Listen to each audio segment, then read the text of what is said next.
Well, what's up, everybody? Shauna D Man here. Welcome back to the channel. I hope you guys are doing great. I hope you guys are having yourselves a great week, had a great weekend. We are back with our episode 3 review of season 2 of The Last of Us.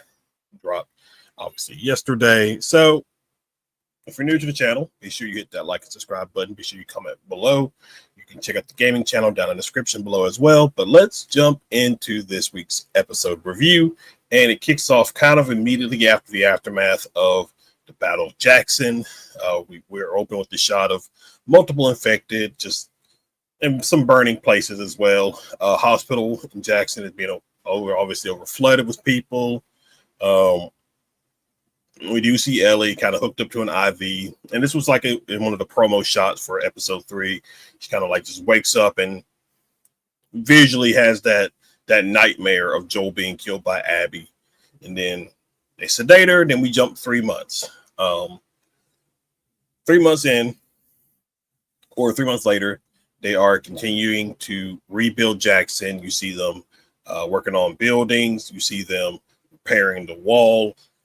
Maybe they've learned lessons from this incident that they can apply when they rebuild the wall. Maybe strengthening in specific places with specific things. But we see Jesse and Tommy working together, building and everything. Jesse's now on the council. And we kick it with Ellie, who has been in the hospital for 3 months. And the doctor says she's all good to go, but she's got to see one person, and it's Gail, our friendly neighborhood psychiatrist, psychologist, whatever you want to call her. And basically has to do a prep talk just to make sure Ellie is good to go.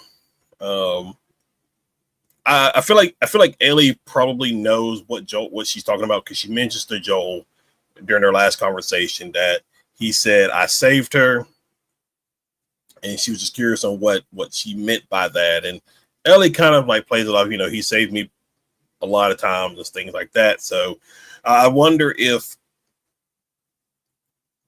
does she know that Joel lied, or you know what I mean? Because the way she just talks makes it seem like she knows exactly what Gail's talking about, but she's gonna play it off like she has no idea.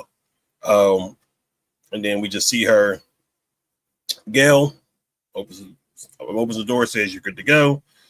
Ellie heads out, and you see her face, her facial emotion, or I can't even talk today. Her facial expressions obviously quickly change, and then we see her going back home. Again, it's been about 3 months. Basically, everything is right where they left it. She just looks around, checking everything out, and she does find a box on the bed with Joel's watch, his gun in it. Side note, to back up at the beginning, Tommy comes in, and because there's a woman who's just, I guess, cleaning the bodies, getting them ready to be buried. And Tommy comes in and kind of like takes over to do it for his brother and that kind of thing. So we get a knock on the door. Dina shows up with cookies, and basically it's a peace offering because Dina has been withholding the names. So she was able to get, which it was kind of hinted to a good bit in episode 2. I think she looked at one of the backpacks and had the wolf symbol on it. She was able to get the names for most of everybody, the symbol of what it looked like, and then obviously Abby. And initially Ellie is a little upset because you cost us 3 months, and so,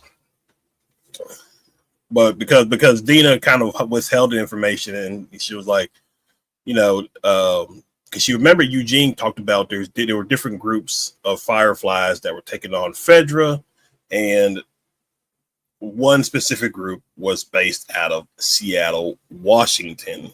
The Washington Liberation Front, I think that's what it was called in the show. And so Dina's kind of like, I know you want to go off after her, but if you just wait and let them reach their destination, then it'd be a lot easier to find them. They bring it up to Tommy. I'm sure in the back of his mind, Tommy would probably, if Tommy, if to me, it feels like if Tommy didn't have the responsibility that he does in Jackson, he would have already left. I think he would have already gone off after them the moment Ellie and Dina brought this information to him. But he's like, listen, right now we just can't do anything. We lost hundreds of people. We lost, a couple of hundred people, not 100, but we lost people. It gets a little snippy because, because Ellie was just like, if it was you, he would go after him. And Tommy's like, yeah, he'll come after me to save my life. And it's like, don't basically talk to me like I wasn't his brother or anything like that. And so they got to bring it to the council. They're going to have a town meeting about it. And so Tommy's like, or Ellie's like, you got my back? And basically, when it comes to a vote, he's like, yes. And then later on, we see her training with Jesse.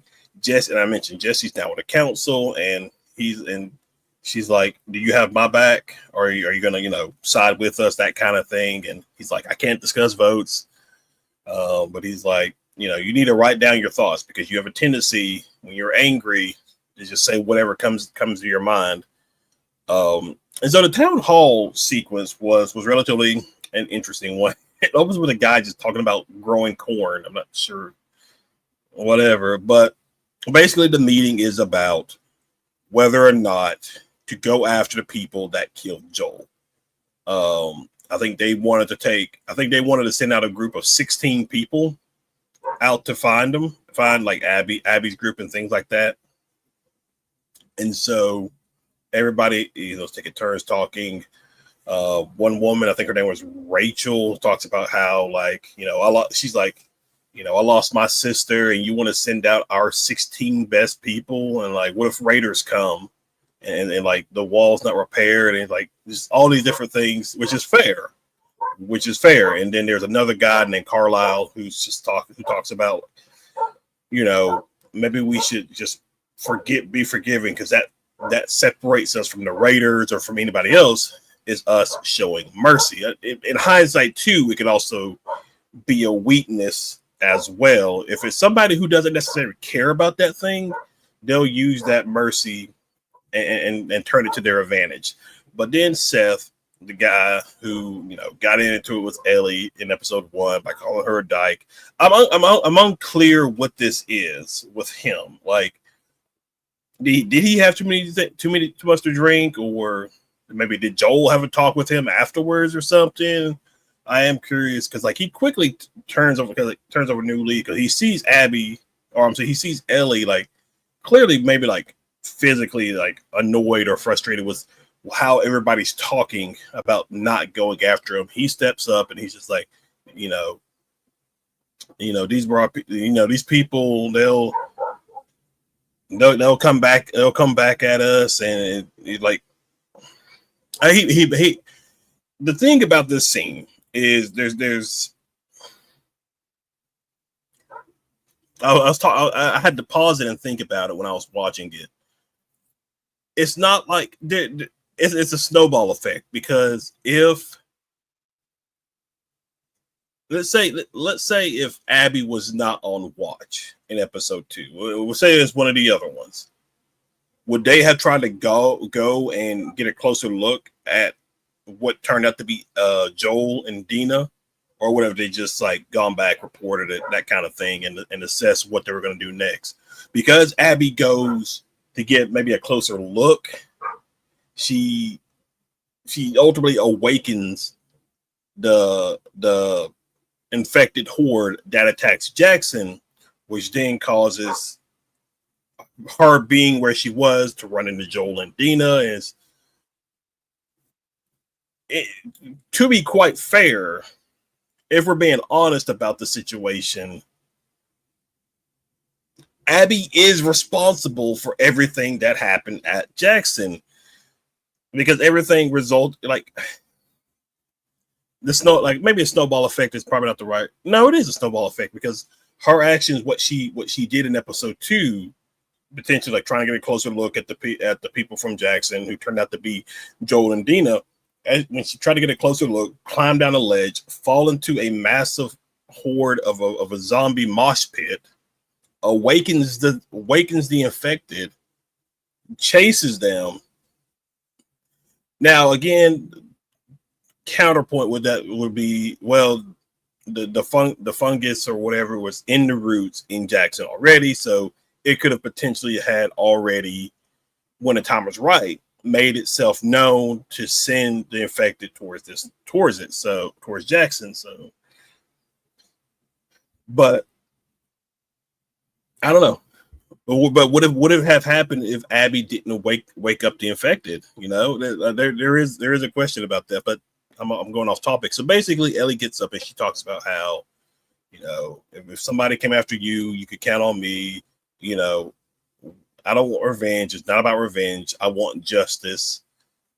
And they go to a vote. The vote was 8-3 in favor of no, not doing it. I am curious to know who the 3 yeses were.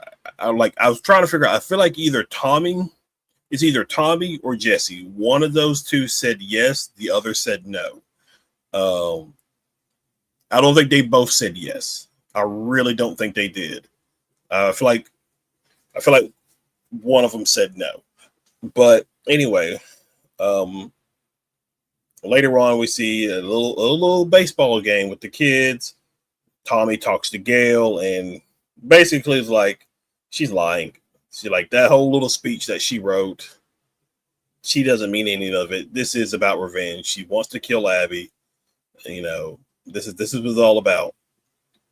And so then later on that night, you can see Ellie is she was going to go regardless of what the outcome of this vote was. She was going to go regardless, because you see her have all this equipment and stuff packed up. Dina shows up, asks her how she's going to get there, and Dina seems to be the one with the actual plan. She has a map and goes like, we're going to take this route all the way here, do this, make sure. And she's the one that makes sure they both have everything that they need for this journey. And then Seth shows up with Shimmer, trades a rifle with Ellie, and basically wishes her good luck, open the door, and send them on their way. Side note, back at the beginning, there was a group of travelers who ultimately gets killed by the wolves. Curious to know about that group, but I'm sure we'll get more of that as the season goes on.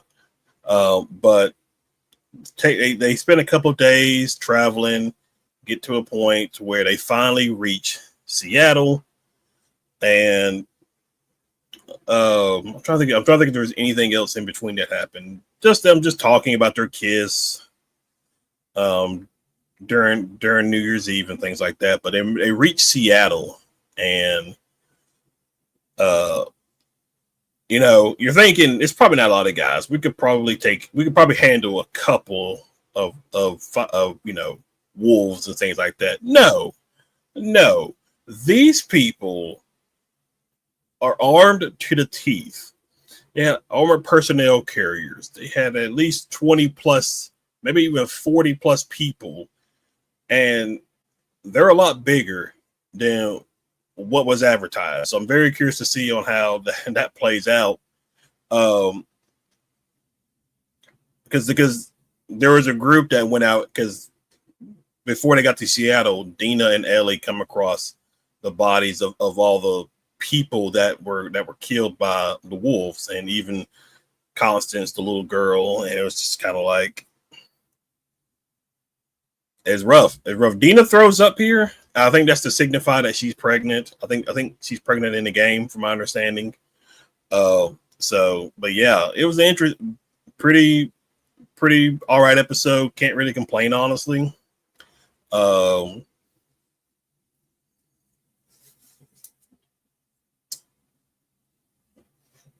I would have liked to maybe seen a little bit more grieving.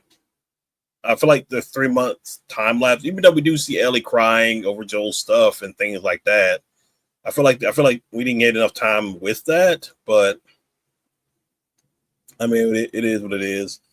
So yeah, 9 more miles. I think was that like to signify there's like 9 more episodes? Because I don't remember how many episodes were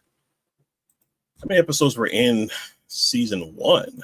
I don't really remember. Let me see real quick. Season, was there 9? Oh, there were 9. Okay, well, okay, there were 9 episodes. I thought. Okay. I don't know what I was thinking then. I thought when she said 9 more miles, that was supposed to like signify something specific, but apparently not. But yeah, all right, guys, that's pretty much it. A little quick review of episode 3 of The Last of Us season 2. Hope you guys enjoyed it. If you're new to the channel, like I said, be sure you hit that like and subscribe button. Be sure you comment below.